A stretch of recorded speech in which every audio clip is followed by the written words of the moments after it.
سبحان الأبدي اللبد، سبحان الواحد الأحد، سبحان الفرد الصمد، سبحان رافع السماء بغير عمد، سبحان من بسط الأرض على ماء جمد، سبحان من خلق الأرض فأحصاهم عددا، سبحان الذي لم يتخذ صاحبة ولا ولدا. اللهم أنت الأول فليس قبلك شيء، وأنت الآخر فليس بعدك شيء، وأنت الظاهر فليس فوقك شيء، وأنت الباطن فليس دونك شيء. اللهم لا نحصي ثناء عليك أنت كما أثنيت على نفسك. سبحان ذي الجبروت والملكوت والكبرياء والعظمة.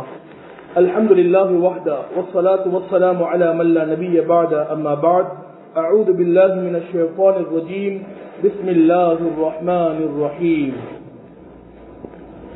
من كان يرجو لقاء الله فإن أجل الله لآت وهو السميع العليم. وقال نبينا مصطفى حبيبنا صلى الله عليه وآله وسلم: إذا أراد الله بعبد خيرا استعمله. قالوا يا رسول الله وكيف يستعمله؟ قال صلى الله عليه وآله وسلم: يوفقه لعمل صالح قبل موته أو كما قال صلى الله عليه وآله وسلم.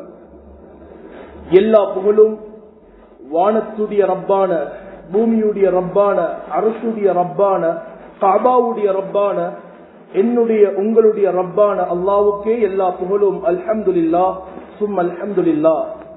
இறுதி தூதர் ஹாத்தபுன் நபியின் கண்மணி நாயகம் ஹபீபுனா கரீமுனா முஜ்தபா ஷஃபீஉனா ஸல்லல்லாஹு அலைஹி வஸல்லம் அவர்களுடைய சுன்னாக்களை வாழ்வில் பின்துயர்ந்த உத்தம சஹாபாக்களும் கியாமத் வரைக்கும் வரக்கூடிய அனைத்து முஸ்லிமான ஆண்கள் பெண்கள் எல்லோர்கள் மீதும் அல்லாஹுவின் ரஹ்மத்தும் மக்ஃபிரத்தும் என்னென்றும் உண்டாவதாக. அல்லாஹுடைய கட்டளை மதித்து அல்லாஹுடைய கண்ணியமான சங்கையான இறை இல்லத்தில் சமூகம் அளித்திருக்கும் அல்லாஹுடைய விருந்தாளிகளே, அல்லாஹுடைய இறைநேசர்களே, அல்லாஹும் அல்லாஹுடைய தூதர் ஸல்லல்லாஹு அலைஹி வஸல்லம் அவர்கள் வாழ்வில் எவற்றையெல்லாம் எடுத்து நடக்குமாறு சொன்னார்களோ அவற்றையெல்லாம் முடியுமான அளவுக்கு எடுத்து நடக்குமாறும், எவற்றையெல்லாம் ஹராம் என்று விளக்கினார்களோ தடை செய்தார்களோ அவற்றையெல்லாம் எங்களுடைய உடம்பில் கஃனுடைய புடவை சுத்தப்படுகின்ற வரைக்கும் முற்று முழுதாக தவிந்து கொள்ளுமாறு முதலில் அடியேனாகி எனக்கும் அப்பால் உங்களுக்கும் தக்வாவை கொண்டு வசியத்தும் நசீகத்தும் செய்து கொள்கின்றேன். கண்ணியமான அல்லாஹ்வின் நல்லடியார்களே, அன்பு சகோதரர்களே, நாம் எல்லோரும் ஷஹ்ருல்லாஹ் அல்லாஹுடைய மாதமான இந்த ரஜபுடைய கடைசி பகுதியிலையும் ஷஹ்ரி என்று சொன்ன அல்லாஹுடைய தூதருடைய மாதமான ஷஅபானுடைய மாதத்தை வரவேற்பதற்காகவும், ஷஹ்ரு உம்மதி இந்த உம்மத்துடைய மாதம் என்று சொன்ன ரமலானுடைய மாதத்தை எதிர்பார்த்தவர்களாக இருக்கிறோம். அல்லாஹ் எம் எல்லோருக்கும் புனித ரமலானை அடையக்கூடிய வாய்ப்பை சந்தர்ப்பத்தை தந்தருள் புரிவானாக. அல்லாஹும்ம பல்லிக்னா ரமலான், ரமலானை அடைந்து நல்லமக்கள் செய்யக்கூடிய புனிதர்களாக அல்லாஹ் எமக்கு அருள் புரிவானாக. கண்ணியமான சகோதரர்களே, இந்த ரஜபுடைய இறுதி பகுதியில் நாம் எல்லோரும் இருக்கிறோம். இந்த மாதத்தில் அநேகமாக பேசப்படக்கூடிய ஒரு தலைப்பு தான் இஸ்ரா மிஅராஜ். அல்லாஹுடைய தூதர் ஸல்லல்லாஹு அலைஹி வஸல்லம் அவர்கள் மிஅராஜ் பயணம் சென்ற, இஸ்ரா பயணம் சென்ற அந்த சஃபரை பற்றி, அந்த நிகழ்வை பற்றி அதிகமாக எல்லா இடங்களிலும் பேசுவார்கள். இந்த இஸ்ரா மிஅராஜ் பயணத்தில் அல்லாஹுடைய தூதர் கோடிக்கணக்கான சம்பவங்கள், கோடிக்கணக்கான நிகழ்வுகளை பார்த்தார்கள். அதுல ஆக முக்கியமான ஒரு நிகழ்வு என்ன நிகழ்வு என்று சொன்னால், அல்லாஹுவை அல்லாஹுடைய தூதர் சந்தித்தார்கள். எல்லா நிகழ்வை விடவும் மிக பெருமதியான பிரமாண்டமான ஒரு நிகழ்வு தான் அல்லாஹுடைய தூதர் ஸல்லல்லாஹு அலைஹி வஸல்லம் அவர்கள் படைத்தவனை சந்தித்தார்கள். இதுதான் இந்த இஸ்ரா மிஅராஜுடைய மிகவும் பெருமதியான ஒரு கிஸ்ஸா, ஒரு சம்பவம். ஆனா கண்ணியமானவர்களே, உலகத்துடைய அமைப்பில் நானாக இருந்தாலும் கேட்கக்கூடிய நீங்களாக இருந்தாலும் பொதுவாக உலகத்தில எம்மை விட உயர்ந்த ஒருவரை சந்திப்பதற்காக பல முயற்சிகளை செய்கிறோம். உதாரணமாக ஒரு மினிஸ்டரை சந்திப்பதாக இருந்தால் அல்லது பிரைம் மினிஸ்டரை சந்திப்பதாக இருந்தால், எங்களுடைய துறையில் சீஃபாக இருக்கக்கூடிய ஒருவரை சந்திப்பதாக இருந்தால் அவர்களை சந்திப்பதற்காக எத்தனையோ முயற்சிகளை செய்கிறோம். பொதுவாக உலகத்துடைய அமைப்பு என்னை விட உயர்ந்த அந்தஸ்தில் உள்ள ஒருவரை சந்திக்கும் போது செல்ஃபி எடுத்துக் கொள்கிறோம், அவர்களிடத்தில் ஆட்டோகிராஃப் எடுக்கிறோம். ஏன்? என்னை விட உயர்ந்த ஒரு மனிதன், என்னை விட அந்தஸ்தில பதவியில உயர்ந்த ஒருவரை நான் சந்தித்திருக்கிறேன். இப்படி உலகத்துடைய அமைப்புல ஒவ்வொருவருக்கும் ஆசை இருக்கிறது. சிலர்கள் தன்னுடைய வீடுகளில் அவர்கள் போட்டோஸ்களை கூட மாற்றி வச்சிருப்பார்கள். எதற்கென்றா நான் இவரோட சந்தித்திருக்கிறேன். சிலர்கள் ஸ்டேட்டஸ்ல அவர்களுடைய போட்டோவை போடுவாங்க. இன்று நான் பிரைம் மினிஸ்டரை சந்தித்திருக்கிறேன், இவரோட பேசியிருக்கிறேன், இவரோட நான் ஹேண்ட்ஷேக் பண்ணிருக்கிறேன், இவரோட நான் ஹக் பண்ணிருக்கிறேன். அந்த போட்டோஸ்களை கூட ஸ்டேட்டஸ்ல போடுற நோக்கம் என்ன? நான் உயர்வான ஒருவரை சந்தித்திருக்கிறேன். ஆனா கண்ணியமானவர்களே, உலகத்துல யார் யாரை சந்தித்தாலும் அந்த சந்திக்கப்படக்கூடியவர்கள் மண்ணோடு மண்ணாகி விடுவார்கள். மண்ணோடு மண்ணாகி விடுவார்கள். மண்ணோடு மண்ணாகி விடாமல் ஆரம்பமும் இல்லாத, எந்த முடிவும் இல்லாத தனித்தவன், அகதான, சமதான, காதிரான, முகததிரான, ஹாலிக்கான, மாலிக்கான, காபாவுடைய குர்ஆனுடைய ரப்பான அல்லாஹ்வை நானும் நீங்களும் சந்திப்பதற்கு என்ன செய்திருக்கிறோம்? படைத்தவனை இந்த சுருக்கமான நேரத்தில் நான் 2 தலைப்பெடுத்தேன். முதலாவது தலைப்பு, அல்லாஹ் நாளை மறுமையில யார பார்க்க மாட்டார். கிட்டத்தட்ட 18 கூட்டம் இருக்கிறாங்க. அதற்கு பின்னால இன்னொரு தலைப்பை பார்த்தேன், நாளை மறுமையில அல்லாஹ்வை சந்திக்க என்ன செய்யணும், அல்லாஹ்வை பார்ப்பதற்கு என்ன செய்யணும். இந்த சுருக்கமான நேரத்தில் நான் நினைக்கிறேன் இந்த தலைப்பு பொருத்தமாக இருக்கும். மிராஜுடைய பயணத்தில் அல்லாஹ்வுடைய தூதர் அவர்கள் பெற்ற மிக பெரும் ஒரு நியமத் அல்லாஹ்வை சந்தித்தது. கண்ணியமான சகோதரர்களே, அல்லாஹ்வின் நல்லடியார்களே, ரசூலுல்லாஹி ஸல்லல்லாஹு அலைஹி வஸல்லம் ஒரு நாள் சஹாபா பெருமக்கள் எல்லோரும் உட்கார்ந்து இருக்கிறார்கள்.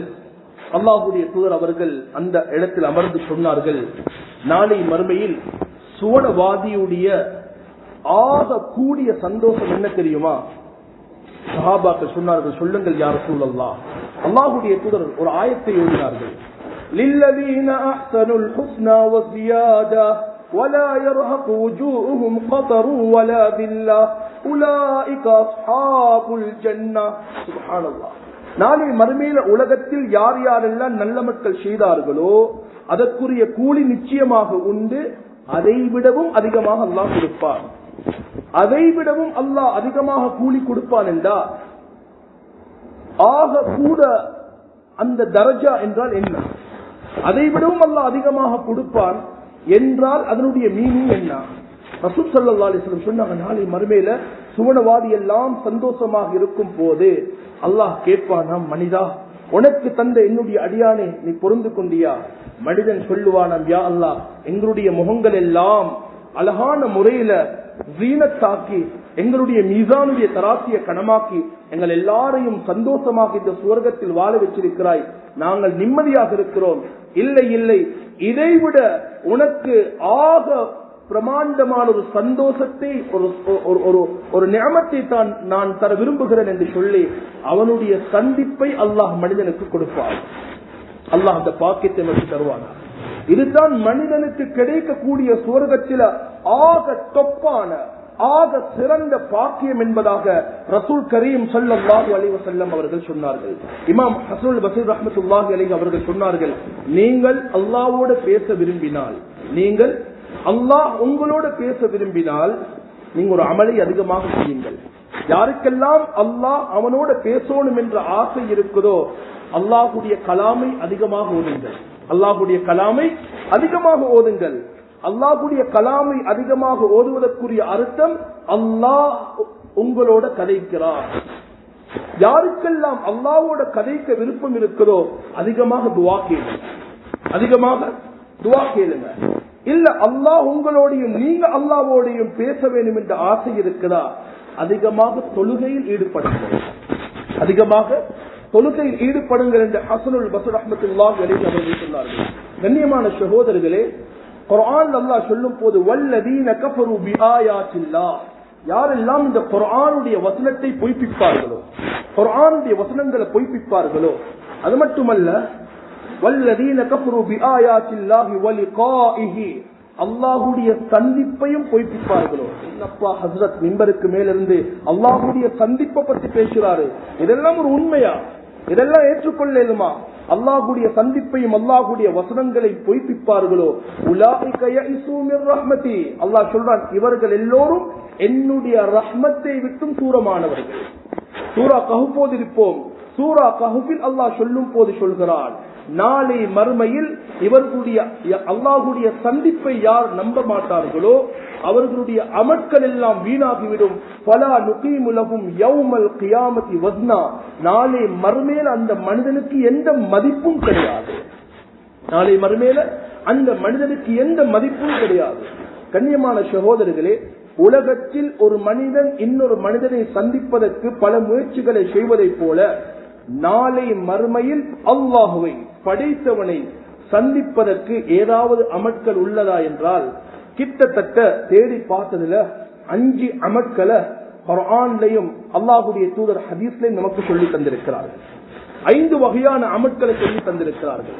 அதில் முதலாவது ரசூல் ஸல்லல்லாஹு அலைஹி வஸல்லம் இந்த மிஅராஜுடைய பயணத்தில போய் எங்களுக்கு கிஃப்டாக கொண்டு வந்த தொழுகை ஸலாத். ரசூல் குர்ஆன் அல்லாஹ் சொல்லும் போது நபி ஸல்லல்லாஹு அலைஹி வஸல்லம் அவர்கள் இந்த சஹாபா பெருமக்களை பார்த்து சொல்றாங்க, ஒரு நாள் சஹாபாக்கள் எல்லோரும் உட்கார்ந்து இருக்கிறாங்க. அப்ப பூரண சந்திர, அதாவது முழு சந்திரனை அல்லாஹ்வுடைய தூதர் மிக வெளிச்சமாக முழு நிலவோட பார்க்கும் போது சஹாபாக்களும் அந்த சந்திரனை பார்க்கிறாங்க. அல்லாஹ்வுடைய தூதர் சஹாபாக்களை பார்த்து கேட்டாங்க, இன்னக்கும் சதரவுன ரப்பக்கும் கமா தரவுன ஹாதல் கமர், இந்த சந்திரனை போல நாளை மறுமையில நீங்க படிச்ச ரப்ப சந்திக்கணுமா, படிச்ச ரப்ப நீங்க சந்திக்கணுமா? சஹாபாக்கள் சொன்னார்கள், ஆம் யா ரசூலல்லாஹ், நாங்கள் படிச்ச ரப்புடைய லிகாவை பெற வேண்டும், சந்திப்பை பெற வேண்டும்.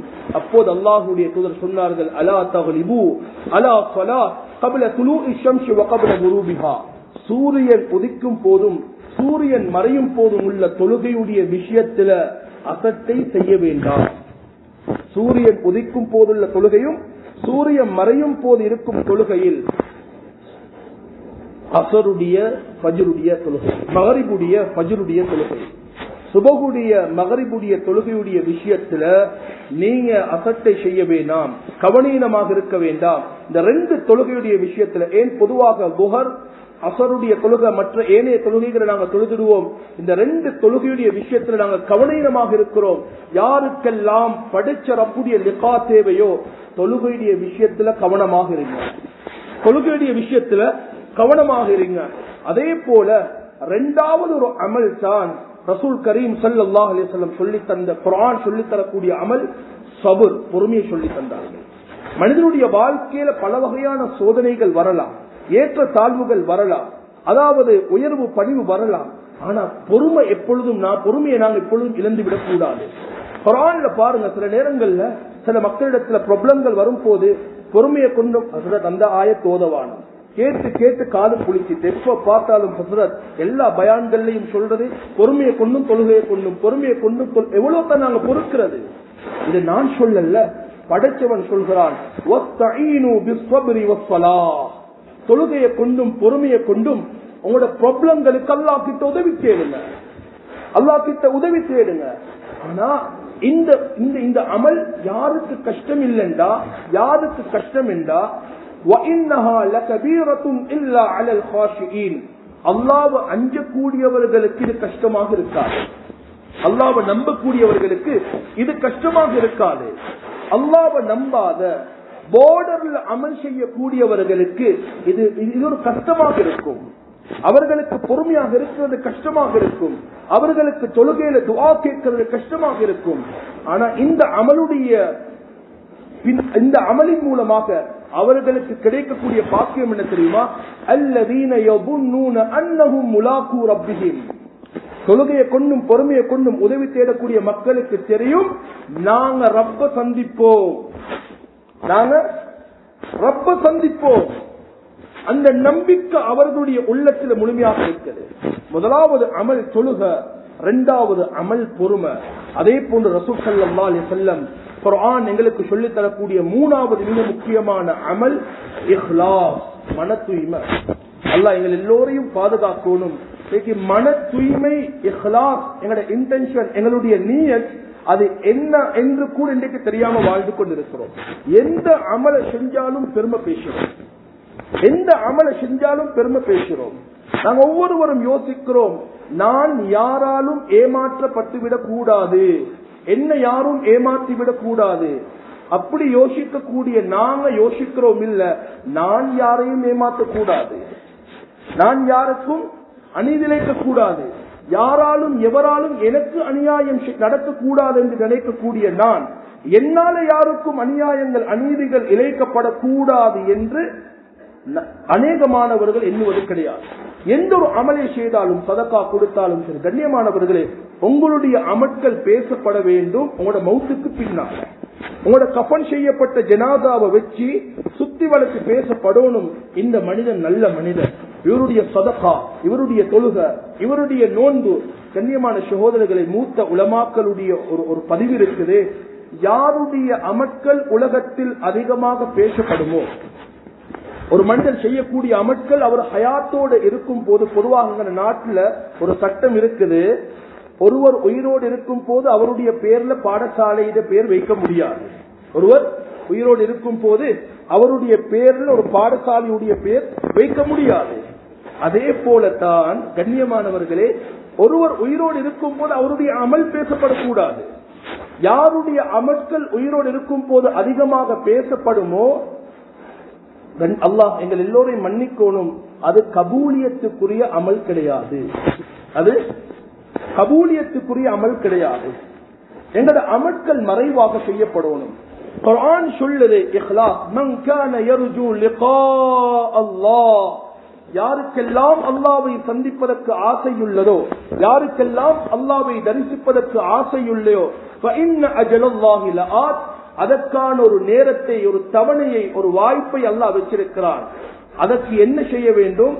فَمَنْ كَانَ يَرْجُو لِقَاءَ رَبِّهِ, யாருக்கெல்லாம் அல்லாஹ்வை சந்திக்க, அல்லாஹ்வுடைய லிகா கிடைக்க வேண்டும் என்ற ஆசையுள்ளதோ, فَلْيَعْمَلْ عَمَلًا صَالِحًا, அதிகமான சாலிஹான இபாதத்துகளை செய்யுங்க, அதிகமாக சாலிஹான நல்ல கர்மங்களை செய்யுங்க. وَلَا يُشْرِكْ بِعِبَادَةِ رَبِّهِ أَحَدًا, அல்லாஹ்வுக்கு எந்த ஒன்றையும் இணை வைக்கவானோ, அல்லாஹ்க்கு எந்த ஒன்றையும் இணை வச்சிடுவானோ. யாருக்கெல்லாம் அல்லாஹ்வுடைய லிகா கிடைக்க வேண்டும் என்ற ஆசை இருக்குதோ அதிகமாக சாலிஹான அமலை செஞ்சிடுங்க. அல்லாஹ்வுக்கு எந்த ஒன்றையும் ஒரு போதும் நீங்க இணை வச்சிடுவானோ. இது குர்ஆன் சொல்லித்தரக்கூடிய 3வது அமல். குர்ஆன் சொல்லக்கூடிய 4வது அமல் என்னன்னா, எங்களை முன்னோக்கி ரமலான் வரப்போகுது. ரமலானுடைய காலத்தில் அதிகமாக குர்ஆன் ஓதுவோம். ரமலானுடைய காலத்துல நாங்க அதிகமாக குர்ஆன் ஓதுவோம். ரமலானுடைய காலத்துல அல்லாஹ்வுடைய கலாம அதிகமாக ஓதுவோம். ஆனா அனஸ் இப்னு மாலிக் ரலியல்லாஹு அன்ஹு சொல்றாங்க, நாங்க ரமலான்ல ஓத மாட்டோம், ஷஅபான்ல இருந்தே குர்ஆன் ஓத ஆரம்பிச்சிடுவோம். ஷஅபான்ல ரமலான்ல மக்கள் கஷ்டப்படக்கூடாது என்பதற்காக எங்களுடைய ஜகாத்துடைய பணங்களை பிரிச்சு ஷஅபான்ல கொடுப்போம். ரமலான்ல மக்கள் லேசாக நோன்பு பிடிக்க வேண்டும் என்பதற்காக. சஹாபாக்குடைய பண்பு இருக்குது, ரமலான்ல இருந்து ரமலானுக்கு முன்னாலே குர்ஆன் ஓத ஆரம்பிச்சிடுவாங்க. குர்ஆன் சொல்லுது, குர்ஆன்ல சொல்லப்பட்ட அத்தாட்சிகளை, அல்லாஹ்வுடைய குதிரத்துகளை, வல்லமைகளை, சக்திகளை ஒவ்வொரு நாளும் நீங்க ஓதி ஓதி சிந்திங்க. நாங்க குர்ஆன் ஓதுறோம், ஆனா அந்த குர்ஆன கருத்தோடு ஓதுறது கிடையாது, குர்ஆனுடைய தர்ஜுமாவை பார்க்கிறது கிடையாது, குர்ஆனுடைய வசனங்களுடைய மீனிங்களை தேடுவது கிடையாது. குர்ஆன் சொல்லுது அல்லாஹ் வானத்தை பற்றி, பூமியை பற்றி, இதெல்லாம் எதற்காக சொல்றான் என்றா, லஅல்லகும் பிலிகாஇ ரப்பிக்கும் தூகினூன், இதை நீங்க ஈமான் கொள்ளணும். எதற்காக என்றா, அல்லாஹ்வை சந்திப்போம் என்ற ஒரு நம்பிக்கை உருவாக வேண்டும் என்பதற்காக வேண்டித்தான் அல்லாஹ் இந்த குர்ஆன்ல அவனுடைய அத்தாட்சிகளை பற்றி சொல்கிறான். அதே போல 4வது ஸல்லல்லாஹு அலைஹி வஸல்லம் சொன்னாங்க, துஆவின் மூலமாக அல்லாஹ்விடத்தில் அவனை சந்திப்பதற்குரிய வாய்ப்பை கேளுங்கள். ஒரு சஹாபி தொழுது விட்டு ஒரு துஆவை கேட்கிறார், சொல்லிட்டு சொன்னார், அல்லாஹ்வுடைய தூதர் இந்த துஆவை ஓதிருக்கிறார்கள், நீண்ட துஆ, அதுல ஒரு பகுதியை சொல்றேன், அல்லாஹும்ம இன்னி அஸ்அலுக லஸ்ஸத்தன் நظر இலா வஜ்ஹி வஷ்ஷௌக இலா லிகாஇக் ஃபீ கைரி லர்ராஅ முதிர்ரா. அல்லாஹ்வுடைய தூதர் கேட்ட துஆ என்ன துஆ தெரியுமா? யா அல்லாஹ், நாளை மறுமையில உன்ன பார்க்கக்கூடிய இன்பத்தை தாயா அல்லாஹ். அல்லாஹும்ம இன்னி அஸ்அலுக லஸ்ஸத்தன் நظر இலா வஜ்ஹி, யா அல்லாஹ் உன்ன பார்க்கக்கூடிய இன்பத்தை தாயா அல்லாஹ். வஷ்ஷௌக இலா லிகாஇக், உன்னை சந்திக்கக்கூடிய ஆசைய, அந்த அந்த அந்த ஆசைய யா அல்லாஹ் தந்திரியா அல்லாஹ். ஒரு மனிதனுக்கு அல்லாஹ்வுடைய லிகா கிடைக்க வேண்டும் என்று சொன்னா நிச்சயமாக அந்த மனிதன் அல்லாஹ்விடத்தில் ஒவ்வொரு தொழுகைக்கு பின்னாலேயும் அவனுடைய லிகாவை கேட்டு அல்லாஹ்விடத்தில் துஆ செய்ய வேண்டும். அப்ப இந்த குதுபால இந்த சுருக்கமான நேரத்துல 5 வகையான அமல்களை படிச்சோம். அல்லாஹ்வுடைய லிகாவை பெற்றுக்கொள்ளக்கூடிய அமல். முதலாவது தொழுக, இரண்டாவது சபர், மூன்றாவது குர்ஆனுடைய வசனங்களை நாங்க ஈமான் கொள்றது, நாலாவது இஹ்லாஸ், ஐந்தாவது துஆ. இந்த 5 அமல் எங்கட வாழ்க்கையில தொடர்ச்சியாக செய்யக்கூடிய நன்மக்களாக அல்லாஹ் எங்கள் எல்லோரையும் ஆக்கி அருள் புரிவானாக. யா அல்லாஹ், உன்னுடைய லிகாவ, உன்னுடைய சந்திப்ப எங்கள் எல்லோருக்கும் நீ தந்திரியா அல்லாஹ். கல்லா இன்னஹும் அர்-ரப்பிஹிம் யௌமஇதில் லமஹ்ஜூபூன். உன்னுடைய சந்திப்பை யாருக்கெல்லாம் நீ ஹராமாக்கினாயோ அந்த கூட்டத்தில் எங்களை ஆக்கிவிடாதேயா அல்லாஹ். நீ யாரை பார்க்க மாட்டாயோ, யாரை சந்திக்க மாட்டாயோ அந்த கூட்டத்தில் எங்களை ஆக்கிவிடாதேயா அல்லாஹ். எங்களோட பாவங்களை, குற்றங்களை, தவறுகளை மன்னிச்சிரியா அல்லாஹ். நாளை மறுமையில உன்னுடைய லிகாவை பெற்ற மக்களாக ஆக்கிறியா அல்லாஹ். எங்களுடைய பெற்றோர்களுடைய பாவங்களை மன்னிச்சிரியா அல்லாஹ். பலஸ்தீன் மக்களுக்கு ரஹ்மத் செய்தியா அல்லாஹ். அவர்களை பொருந்திக்கோயா அல்லாஹ். அவர்களுக்கு பூர்த்தியான உன்னுடைய கூலிகளை கொடுக்கிறியா அல்லாஹ். எல்லா வகையான சோதனைகள் இருந்து அந்த மக்களை பாதுகாத்திரியா அல்லாஹ். இந்த நாட்டில் நாமும் அதே போன்று மாற்று மத ஏனைய சகோதரர்களும் ஒற்றுமையாக நிம்மதியாக வாழக்கூடிய வாய்ப்பை தந்திரியா அல்லாஹ். எங்களுக்கு வரக்கூடிய எல்லா வகையான சோதனைகளை விட்டு எங்கள் எல்லோரையும் பாதுகாத்திரியா அல்லாஹ். இழிவான, மோசமான, கேவலமான, அழிவான மையத்துகளை, மௌத்துகள் எங்களுக்கு தந்திராதையா அல்லாஹ். மக்கள் காரை துப்பக்கூடிய அளவுக்கு எங்களோட ரூஹ்கள் எடுக்கிறாதையா அல்லாஹ். சுஜூதுலையும் ருகூலையும் காபாவுக்கு முன்னாலையும் ஸலவாத்தையும் குர்ஆனையும் யா அல்லாஹ் இந்த நாவினால் மொழிந்த நிலையில எங்களுடைய ரூஹ்களை கைப்பற்றியா அல்லாஹ். குறிப்பாக கடன் இல்லாமல் எங்களை மௌத்தாக்கிறியா அல்லாஹ். யாருடைய பதுவாவுக்கும் சாபத்துக்கும் ஆளாகிற நிலையில எங்களுடைய ரூஹ்கள் எடுக்கிறாதையா அல்லாஹ். இந்த இடத்துல ஆமீன் என்று சொல்வதை போல நாளை கியாமத்துடைய நாளில் ஸல்லல்லாஹு அலைஹி வஸல்லம் அவர்களோட ஜன்னத்துல் ஃபிர்தௌஸுக்கு நுழைந்து